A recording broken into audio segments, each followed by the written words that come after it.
am back with this week's tarot lesson. And so, I don't know if you've noticed, but I'm trying to do like a witch video, psychic video, and a tarot video every week. I'm not great at it yet, so I'm not like officially announcing it, but I'm trying. So, this is this week's tarot video. So, there's two primary reading styles in when it comes to reading tarot. Not oracle decks, but tarot decks. And one is a more like academic style, which uses a system of numerology plus elementalism, and the other is called intuitive reading style. Most people use a hybrid, but not everybody.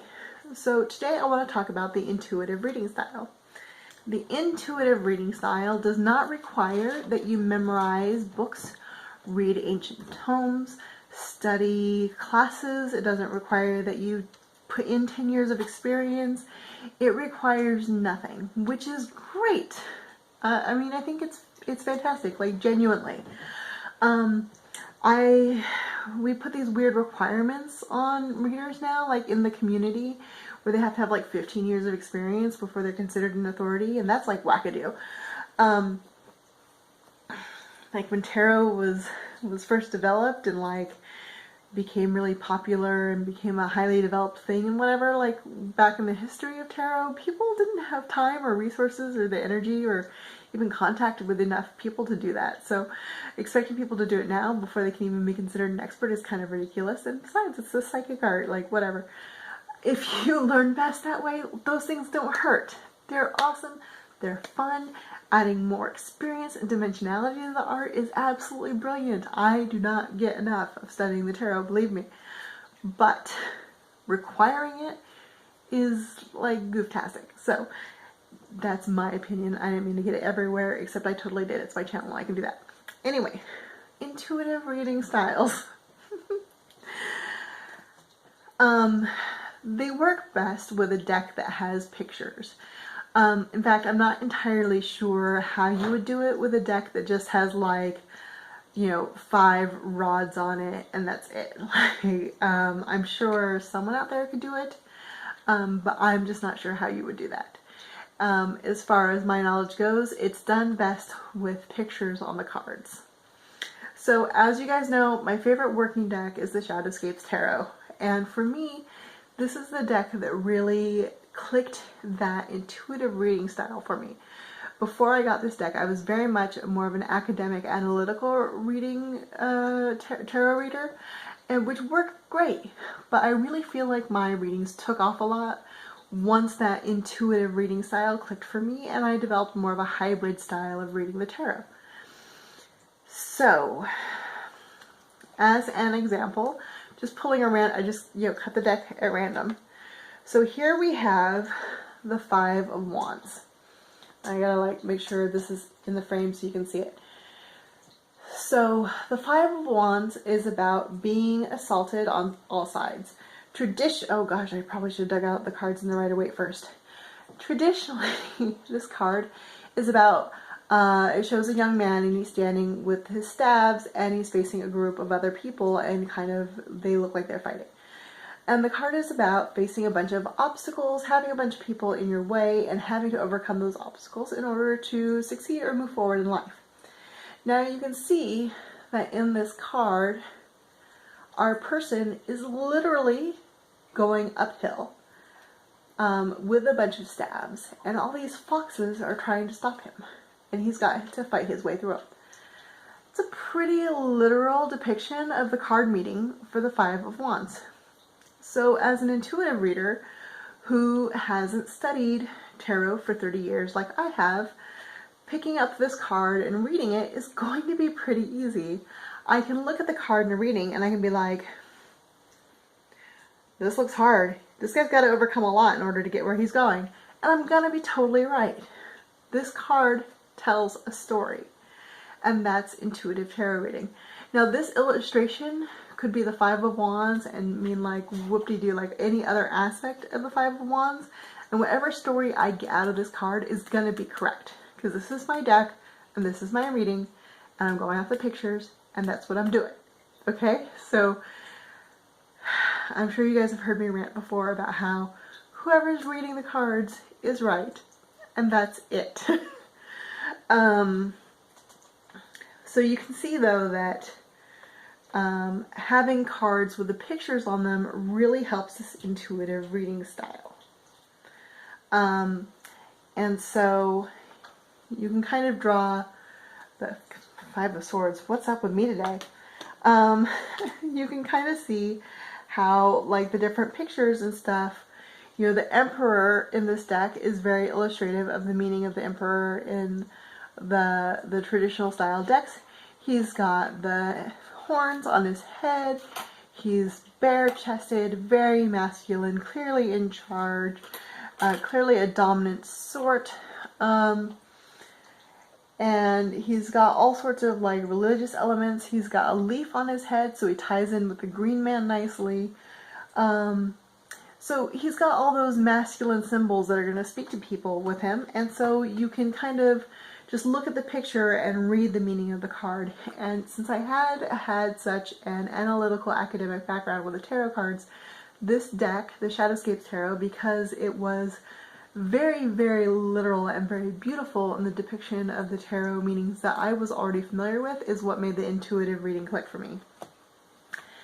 Now, this deck was really, really hard for me to learn, but it's the one that I started out with because, well, at the age when I started reading, that's what everyone started with, okay? Everyone read this deck, alright? It was just standard. So, you know, the cards here, the illustrations are a little bit more esoteric. They're a little bit more metaphysical. They require a little bit more background. And so at 9 years old, when I got them, they didn't mean a whole lot to me. They were very hard for me to read. It took a lot of study for me to get the hang of these. But you can see, now I can read them pretty intuitively. But here's the Four of Wands, and you can see that this is a celebratory canopy like you would see at an old-fashioned wedding or a like a barn raising or a house building celebration back in the old days, like before the 1900s. So these people are celebrating the foundations of a new beginning. The Four of Wands suggests stability because of the four corners. The reed suggests celebrations. We've got the two people in the background who are male or females. That feels like a balanced partnership there going on, and so that's the kind of qualities that the Four of Wands is all about. So the cards are a little less intuitive to read, I think, unless you have that background in symbolism, but they still can be read very intuitively. Here we have the Six of Wands.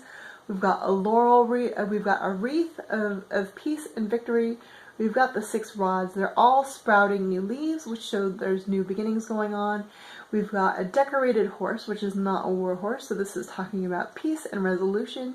He appears to be in a parade, and he's wearing the laurels of victory on his head. Very Roman looking to me. So this card is the Six of Wands, and it's all about like a victory and a celebration, and that's fantastic. But you would have to know all those references to really understand this card and how it illustrates it.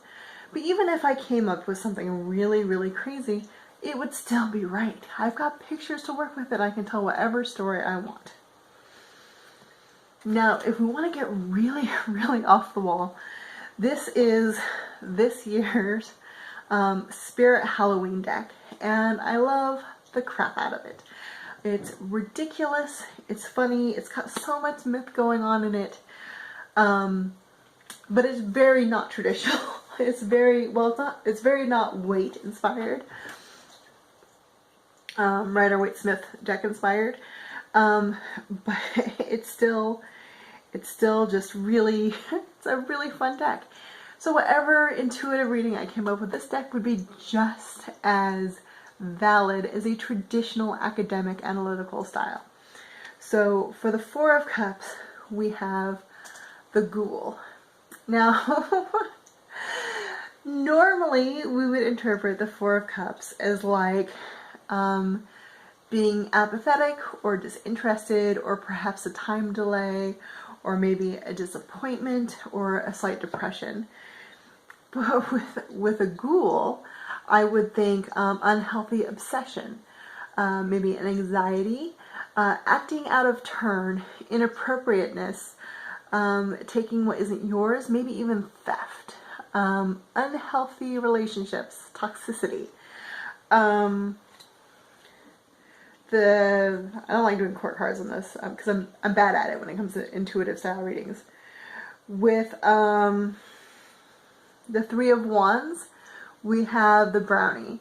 Now here in traditional reading style, we would talk about future planning, how to achieve our goals, strategizing our best routes, trusting in the universe or our gods to lead us where we belong, needing to remember to take things step by step while keeping our eventual goal in sight. With the Brownies, their illustration of Brownie is very different from my understanding, so I'm going to go with their illustration and say that this is all about focusing on the task at hand, and not lifting your head until the task is done, encouraging you to embrace the good side of obsessive task orientation, taking pleasure in a job well done, which very much feels more like the Three of Pentacles or maybe the Seven of Pentacles, but here we have it as the Three of Wands instead, and also to make merry while you work.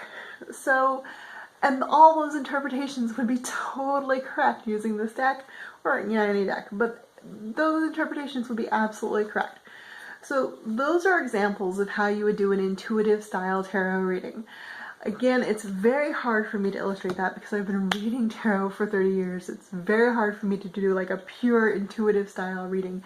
But I think I've given you enough examples that you can kind of get there on your own, especially if you don't have the years of tainted experience that I do. So if you are just learning tarot and you're thinking like, I don't think I want to wait 10 years before I start doing readings. I love the pictures on my cards. I just want to do it now, but this whole reading books is absolutely tedious. That's totally fine. Go ahead and get started and just use your intuition. Use the pictures on the cards to tell a story and you'll be fine. Practice is always a good thing when you get into your groove and you kind of learn what these symbols mean to you personally, but you don't need to know anybody else's interpretation. It's totally fine. So, this is Nathar at CrowSong Lodge, and I will talk to you later.